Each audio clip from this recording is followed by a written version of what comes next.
कि नंबर आती क्यों है? जब कॉलोनी बढ़ती या कटती है, जो प्लॉट काटते हैं, उस वक्त क्यों नहीं ये लोग ध्यान देते? आप कैसे इस प्रकार तोड़ फोड़ कर सकते किसी को? कानून को तोड़ना आप अलाउ किया, और कानून को तोड़ा कोई तो विरोध सबको करना चाहिए, चाहे कांग्रेस हो बीजेपी हो। और आप सब बैठे हुए, आपको ये नाम याद नहीं आ रहा है। इसका मतलब ऐसी उस अभियान ऐसी धज्जियां उड़ रही है, शहरी सेवा शिविर की धज्जियां उड़ रही है। तो आप समझ सकते हो कितने लोग दुखी हैं इनकी राज के अंदर, बहुत दुखी, बहुत दुखी। तो भाई पहली बार मौका मिला, पहली बार मुख्यमंत्री बने, पहली बार एमएलए हैं, और भगवान ने इनको मौका दे दिया है, और वो व्यक्ति जो है समझ नहीं पा रहा है, बिना विपक्ष को इन्वॉल्व किए हुए शासन कर रहे हैं, पैसा उड़ा रहे हैं सरकार का विज्ञापनों के अंदर। आप हम सोच नहीं सकते क्या क्या कर रहे हैं। इनका संबंध क्या उसे वंदे मातरम से? आज तक ही शाखा में वंदे मातरम नहीं गाया गया। ये दुर्भाग्य की घटना, एक्सीडेंट हो रहे हैं, निर्दोष लोग जान जा रही है, बिना विपक्ष के पक्ष क्या है। तो तानाशाही का जब राज आया था हिटलर की तरह, तो खत्म हो गया मामला। ये जनता सब देख रही है, अच्छी बात नहीं है। देता है, गृह मंत्री भी रहे और कई बार विधायक, कई बार मेंबर पार्लियामेंट रहे, उनसे मिल के गए 2-3 महीने पहले। अभी कल खबर आई थी कि वो अस्पताल में बहुत सीरियस भी है, तो मैं प्रोग्राम बना के मैं मिल के आ जाता हूँ। वो कल वो घर रात को आ गए, अभी काफ़ी इम्प्रूवमेंट हो रहा है, तो मैं इसलिए उनसे मिलने आया था। तो हमारे स्पीकर भी रहे, मैं जब पिछली बार सरकार हमारी नहीं थी, तो हमारे स्पीकर भी रहे थे, तो मैं भी जानता हूँ बहुत लंबे से। उनको ये पहली बात तो है कि चाहे सरकार किसी की भी हो, आप पहले कहते हो कि इलीगल है, इलीगल है, तो इलीगल बसी हुई कॉलोनी, कोई वो तो कह रहे 25-30 साल बैठे हुए हैं, कोई कह रहे 5-10 साल बैठे हुए हैं। ये नंबर आती क्यों है? जब कॉलोनी बढ़ती या कटती है, लोग प्लॉट काटते हैं, उस वक्त क्यों नहीं लोग ध्यान देते हैं? इतना बड़ा गवर्नमेंट लवार में होता है, तब ध्यान देते नहीं। और अगर इलीगल नहीं लीगल है, तो बिना नोटिस आपने कैसे गिरा दिया सबको? सब लोग बेचारे परेशान हो रहे थे कि हमारे लाखों रुपए का नुकसान कर दिया। एक तो ऐसे वो है, मैं नाम भूल गया उनका, वो तो उनका तो इलीगली मकान गिरा दिया बेचारे का, 25-30 लाख रुपए का, और सरकार कह रही है 2.5 लाख ले लो। मतलब आश्चर्य होता है कि ब्यूरोक्रेट जो है ना, ब्यूरोक्रेटी जिम्मेदारी बहुत बड़ी होती है। ब्यूरोक्रेसी जो होती है उसमें चाहे कोई अधिकारी हो, बहुत बड़ी जिम्मेदारी निभानी पड़ती है, उसको निभानी चाहिए। तो आप कैसे इस प्रकार तोड़ फोड़ कर सकते हो किसी को? यूपी में ना बुलडोजर आ रहा है, गिरा रहे हैं लोग बड़े खुश होते हैं। अरे कल आपके घर पे आ जाएगा बुलडोजर, क्या करोगे? अरे कानून को तोड़ना आप अलाउ किया, मतलब कानून को तोड़ा कोई तो विरोध सबको करना चाहिए, चाहे कांग्रेस हो बीजेपी हो। कानून को तोड़ रहा है अधिकारी या नेता या सरकार, हम चुप रहेंगे, इसका मतलब हम भी उसमें भागीदार हैं, कल आपके ऊपर आ सकता है। कानून का राज तो रहना ही चाहिए ना। अगर इलीगल काम किया तो प्रोसेस पूरा करो, फिर गिराओ उसको। तो ये जो घटना हुई बहुत लोग दुखी थे वहाँ पे, और वो कहते हैं कि हम तो बैठे हुए थे और अचानक आ गए, कोई नोटिस भी नहीं, नोटिस दे कम से कम, नोटिस दे, जवाब मांगे उनका, जवाब से आप संतुष्ट नहीं हो, उसके बाद सोचो अब क्या करना चाहिए। तो इस प्रकार की घटना कई जगह हो रही, खाली उदयपुर की बात नहीं, और जगह भी हो रही, बिल्कुल गलत हो रहा है। एक तरफ तो हमने 12 लाख लोगों को पट्टे दिए, 30-40 साल तक पट्टे नहीं थे उनके पास में, कई लोगों के पास में, तो पट्टे दिए हम लोगों ने, 500 रुपये में दे दिए, और प्रश्न सर्वसंग अभियान चला के दे दिए। और उल्टा हो रहा है, अभियान तो चला नाम मात्र कागजों के अंदर, अभियान जो नाम दिया इन्होंने, सरकार पूरी तरह फेल हो गई है। वो नाम क्या दिया इन्होंने अभियान का? प्रश्न का सर्वसंग का अभियान का नाम है, कुछ नया दिया इन्होंने अभी, शहरी सुविधा या कुछ कोई नाम दे दिया, नाम भी दे दिया खाली, अब नाम याद ही नहीं, मुझे भी नाम नहीं याद रहती। और आप सब बैठे हुए, आपको नाम याद नहीं आ रहा है। इसका मतलब ऐसी उस अभियान की ऐसी धज्जियां उड़ रही है, शहरी शहरी सेवा शिविर की धज्जियां उड़ रही है।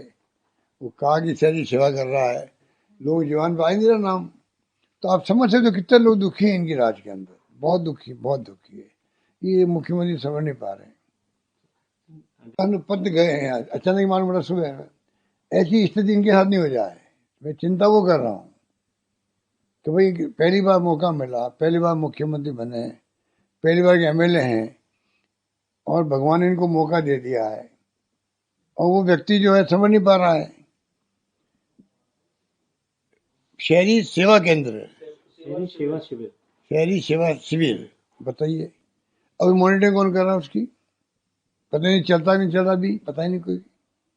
कहने का मतलब ये कि हम कोई विपक्ष में हैं, विपक्ष की भूमिका निभाएंगे निभाएंगे, हम तो कमियां बताएंगे, आपकी आलोचना करेंगे, आपको उसको अन्यथा नहीं लेना चाहिए। भाई चलो हमें बता रहे हैं तो हम जांच करवा लेते हैं। ऊपर से नीचे तक यही हो रहा है, इलेक्शन कमीशन से लगा करके स्टेट गवर्नमेंट तक यही हो रहे हैं कि सरकार विपक्ष की परवाह नहीं कर रही है, बिना विपक्ष को इन्वॉल्व किए हुए शासन कर रहे हैं, पैसा उड़ा रहे हैं सरकार का विज्ञापनों के अंदर। आप हम सोच नहीं सकते क्या क्या कर रहे हैं। वंदे मातरम है, इनका संबंध क्या उसे वंदे मातरम से? आज तक की शाखा में वंदे मातरम नहीं गाया गया है, इनका अलग गीत है। वंदे मातरम पहली बार गाया गया कांग्रेस अधिवेशन के अंदर, रविन्द्रनाथ टैगोर जी ने गाया था, पहली बार कांग्रेस अधिवेशन में गाया। तब से इतिहास गवाह है कि वंदे मातरम कांग्रेस गाती आई, देश की स्तुति है, ठीक है, कोई दिक्कत नहीं, आप भी गाओ, कोई दिक्कत नहीं। अब आपने 100 साल पहले बाद में शुरू किया है, या आप चाहते हो गाना चाहते हो, गाओ, कोई दिक्कत नहीं। आप सरकार में हो तो आप 150 साल मना रहे हो तो खुशी की बात है, कोई दिक्कत नहीं। पर ये उस प्रोग्राम को बीजेपीकरण कर रहे हैं, भारतीय जनता पार्टी के कार्यकर्ताओं को बुला रहे हैं खाली, उनके आरएसएस के लोग जाके बैठते हैं, देशवासी इन्वॉल्व नहीं उसके अंदर। ऐसे इवेंट होते हैं, बहुत महत्व रखते हैं, और पूरे देश के अंदर जितनी पॉलिटिकल पार्टीज हैं, जो समाज सेवी हैं, प्रतिष्ठित लोग हैं, पत्रकार की तरह के जो साहित्यकार है, मैंने तो ऐसे प्रोग्राम देखी, मीटिंग देखी है हमेशा, सबको बुला के मीटिंग की जाती है, उनसे सुझाव मांगे जाते हैं, भाई बताइए एक साल प्रोग्राम चलेंगे, इसमें आपका क्या सुझाव है, क्या देना चाहिए, क्या क्या प्रोग्राम करें हम लोग, ये कायदा होता है। उसके बाद में प्रोग्राम बनते हैं बाकायदा लिखित के अंदर, आदेश जारी होते हैं, और किसी की भागीदारी कम होती ज़्यादा होती अलग बात है, इन्वॉल्वमेंट सबका करते हैं। इनको कोई मदद नहीं, 500,000 रुपये उड़ा देंगे और इवेंट बड़े बड़े कर रहे हैं लोग। अभी बिरसा मुंडा जी का करेंगे इवेंट, तो बिरसा मुंडा जी आदिवासी लोग उनको पूछते हैं, तो आप कम से कम दिखावे के लिए इन्वॉल्व तो करो सबको। ये कोई बीजेपी का प्रोग्राम थोड़ी हो सकता, कोई पैसा सरकार खर्च कर रही है, प्रोग्राम बीजेपी का हो रहा है, हम क्या करेंगे फिर उसको? हालात बड़े गंभीर है, मतलब इस पर मैं कहना चाहूँगा। बाकी तो क्या है, बाकी तो ठीक है, राम जी राजी है। ये दिल्ली की घटना 2 दिन हो गए उसको, इतनी गंभीर घटना हुई है, मैंने कहा तय तक जाना चाहिए इसके लिए, और उसके हिसाब से जनता को बताना चाहिए कि इसके पीछे ये है, पूरी इंक्वायरी होनी चाहिए। और मेरा मानना है कि ये दुर्भाग्य की घटना, एक्सीडेंट हो रहे हैं देश के अंदर, 2.5 लाख लोग मरते हैं प्रति वर्ष देश के अंदर, 10,000 लोग मरते हैं राजस्थान के अंदर, और राजस्थान में झड़ी लग गई है, एक्सीडेंट्स की झड़ी लग गई है, जगह जगह एक्सीडेंट हो रहे हैं। तो मैं कई बार चिंता प्रकट कर चुका हूँ कि अभी लगातार हो रहे हैं, और ज़्यादा चिंता करने वाली बात है।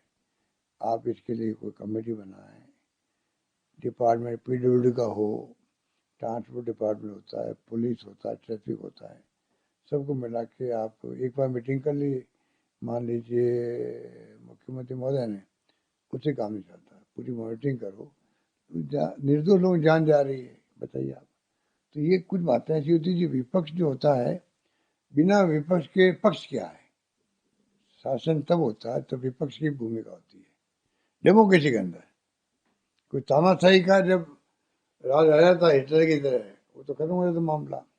अब ये पता नहीं कि मंशा क्या है, किस दिशा में बढ़ रहे हैं, तो यही जाना है। पर अच्छा नहीं है, आज नेता प्रतिपक्ष राहुल गांधी है मान लो, तो जब आप चुने हुए प्रधानमंत्री हो, उसी ढंग से चुने वो विपक्ष नेता हैं, ठीक है। तो आपका जो महत्व है प्रधानमंत्री की जिम्मेदारी अलग ढंग की है, और जो नेता प्रतिपक्ष है वो जिम्मेदारी अलग ढंग की है, वो तो जनता ने सौंपी है। तो राहुल गांधी जी जो भूमिका अदा करते हैं उसको आपको वेलकम करना चाहिए। आपने ऐसा माहौल बना दिया, पक्ष विपक्ष जो है वो टॉकिंग टर्म में भी नहीं है। क्या मतलब है भाई, क्या मतलब है? भैरू सिंह शेखावत साहब थे तब तक तो हम लोग मैं सरकार में मुख्यमंत्री बन गया, वो विपक्ष में आ गए, 32 सीटें आ गई उनकी, हम जीत तो 156 जीत के आए कांग्रेस वाले। तो हमारे तो संबंध उस दिन से ही अच्छे रहे, असेंबली के अंदर या बाहर, थोड़ी दीवारें उनके घर जाते थे, वो हमारे घर आ जाते थे। मतलब सब ढंग से हमने निभाया, अच्छे संबंध रखे। आज मैं देखता हूँ कि जो रवैया है सरकारों का, मुख्यमंत्रियों का या भारत सरकार का भी, विपक्ष को आप कुछ समझते नहीं हो, ये जनता सब देख रही है, अच्छी बात नहीं है। मैं तो मानता हूँ कि जिस प्रकार से रवैया रहता है, ये भजनलाल जी आए थे मेरे घर पे, मुख्यमंत्री बनने, मेरी बात भी हुई थी। मैं कहा भविष्य वक्त में तो ये संबंध थे, वो आए निभाए उन्होंने, मैं तबीयत गड़बड़ थी तब भी आए थे, हमें भी अच्छा लगा। पर हम अपनी भूमिका अदा करें, आप अपनी भूमिका अदा करो। आप अदरवाइज क्यों लेते हैं? भविष्य जी के वक्त में तो हम लोग आलोचना करते थे, हम कभी नेता लेते ही नहीं थे। बल्कि एक बार भविष्य ने कह दिया मेरे जीते जी मैं सरकार कांग्रेस की नहीं आने दूंगा, तो मैं वापस जवाब दिया उनको, प्रदेश कांग्रेस अध्यक्ष था, भविष्य जी आप जीते जी सरकार कांग्रेस ही बनेगी, भगवान आपको लंबी उम्र दे, ये संबंध थे हमारे। और संयोग से 8-10 महीने बाद मैं खुद ही मुख्यमंत्री बन गया, तो मैं उनको याद दिलाया हाउस के अंदर, कहने का मतलब संबंध वो थे। और कोई एक्सीडेंट हो गया रेलवे का वहाँ सूर्यपुर के पास में, मैं जा रहा था प्लेन लेके, तो उन्होंने करवा मैं भी चलना चाहता हूँ, चलो साथ में, हम साथ में गए। मतलब कहने मतलब इस प्रकार संबंध थे पक्ष विपक्ष के। वसुंधरा जी ने थोड़ा देरी कर दी, पहले वो भी थोड़ी अलग ढंग चल रही थी, बाद में थोड़ा बहुत संबंध ठीक भी हुए, और अब तो पता नहीं उनको क्यों घर बैठा दिया। सक्षम है, योग्य है, 2 बार सरकार चलाई है यहाँ पर, पता नहीं वो तो इनके हाईकमांड का मामला है। कैलाश मेघवाल जी को सस्पेंड कर रखा है, इनको निष्कासित कर दिया पार्टी से। अरे 93 ईयर ओल्ड आदमी है, क्या इनकी ड्यूटी नहीं है कि जो व्यक्ति राघव अडवाणी जी है, मान लीजिए मुरलीधर जोशी जी है या कैलाश मेघवाल जी है, अब ये लोग इतने पुराने हैं, करीब सबकी 90 के आस पास एज है सबकी।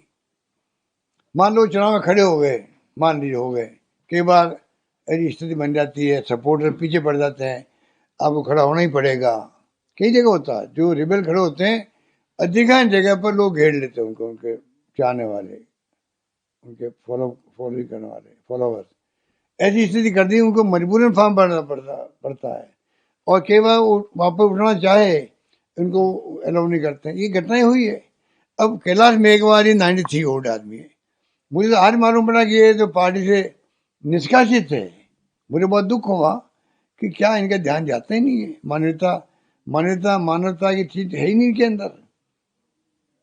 मार्गदर्शन मंडल बना दिया अडवाणी साहब का तो, और इनको घर बैठा दिया। अब इतने उम्र के है, सम्मान करना हम सबकी ड्यूटी है, कांग्रेस या बीजेपी को कोई भी हो, बुजुर्गों का सम्मान करें हम लोग। पक्ष विपक्ष के जो नेता हैं सम्मानित, उन सबको सम्मान देने में हमारा कर्तव्य होना चाहिए।